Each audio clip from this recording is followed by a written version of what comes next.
कामैस्तैस्तैर्हुतज्ञानाः प्रपद्यन्तेऽन्यदेवताः तं तं नियममास्थाय ಪ್ರಕೃತ್ಯಾ ನಿಯತಾಃ ಸ್ವಯಾ.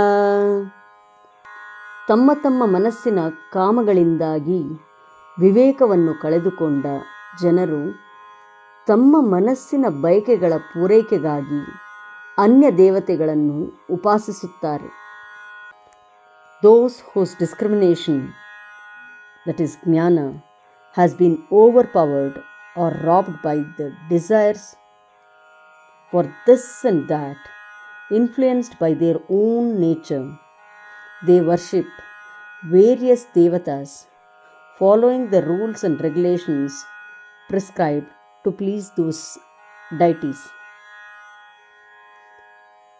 कामैस्तैस्तैर्हुतज्ञानाः कामैस्तैस्तैर्हुतज्ञानाः कामैस्तैस्तैर्हुतज्ञानाः प्रपद्यन्तेऽन्यदेवताः प्रपद्यन्तेऽन्यदेवताः प्रपद्यन्तेऽन्यदेवताः कामैस्तैस्तैर्हुतज्ञानाः प्रपद्यन्तेऽन्यदेवताः कामैस्तैस्तैर्हुतज्ञानाः प्रपद्यन्तेऽन्यदेवताः कामैस्तैस्तैर्हुतज्ञानाः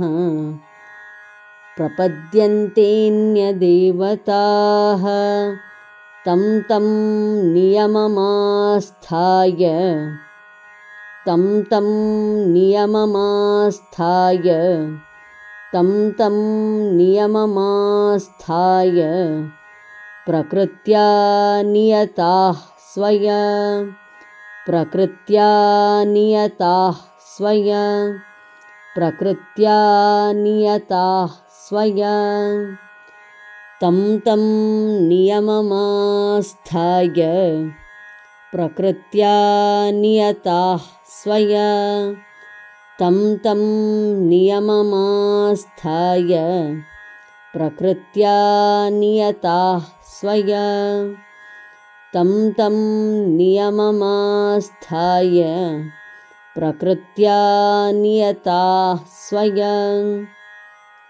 कामैस्तैस्तैर्हुतज्ञानाः प्रपद्यन्तेऽन्यदेवताः तं तं नियममास्थाय प्रकृत्या नियताः स्वया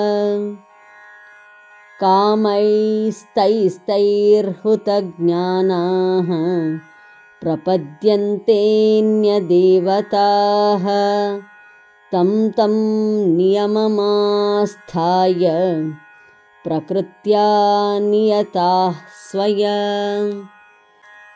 कामैस्तैस्तैर्हुतज्ञानाः प्रपद्यन्तेऽन्यदेवताः तं तं नियममास्थाय प्रकृत्या नियताः ಸ್ವಯಾ.